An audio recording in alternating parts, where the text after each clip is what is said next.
Okay, we're going to talk a little bit today about thinning wood stains.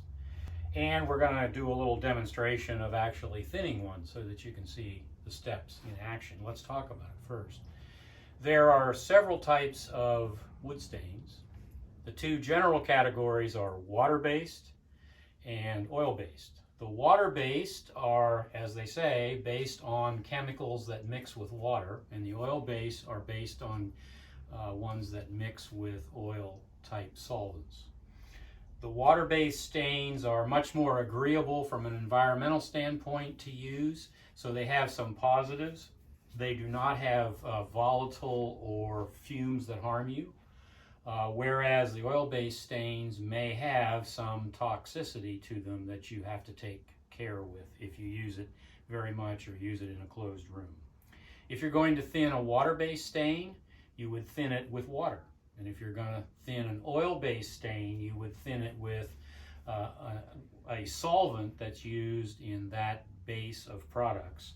What we're going to use today is paint thinner. There's also mineral spirits, which is a more highly refined and less volatile type of paint thinner. You can also use products like turpentine. Usually says on the label if it's an oil-based thinner. Now, why would you want to thin a stain? Well, you might want to thin a stain because you find that it's too dark or has too much intensity in the color that it imparts to the wood.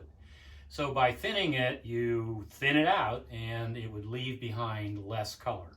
So it would wash it out a bit. You might also want to extend the coverage so that you could cover more wood with that wood stain. So what we're going to do here today is a penetrating wood stain, which is a liquid wood stain that is oil-based, and we are going to thin it with this paint thinner. So you might think first you need to mix the stain so that it is uniform throughout. You might think you'd want to shake the can to do that. That's not the right way to mix it, because it produces air bubbles, and those air bubbles stay in the thinner or in the stain and give you problem as you put it on. So you just open this like a normal paint can.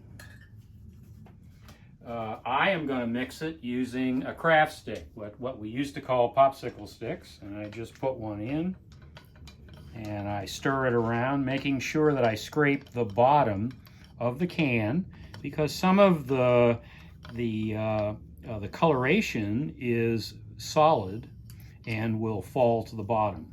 So you want to mix it.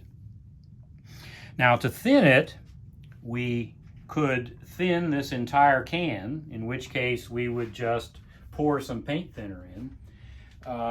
That's not generally what you do, because you're not usually going to use an entire can of it in one sitting. So what I like to do is take these small plastic cups, put some stain in there.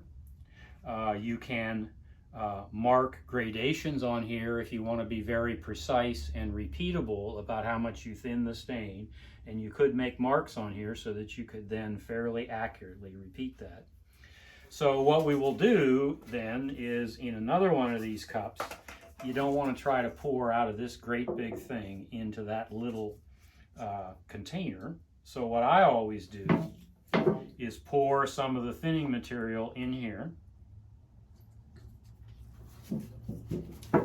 and then I simply add some of the thinner to the wood stain, and I generally start out with just a little bit, and then I test it to see if it has given me the desired effect. So here we will take this wood stain, which can be applied with a brush or can be applied with a cloth. It's a very, very thin liquid, and we will put it on like this.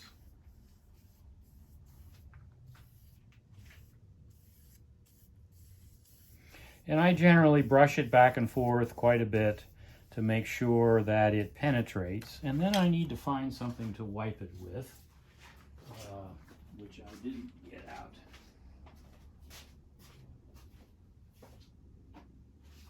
In this case, just a simple cloth, or you could use a paper towel. And you wipe the stain off, and you can see that it's a very subtle color difference. Also, it's good to note that the color of the stain, even thinned in the container, is much darker than what you're going to achieve on the wood.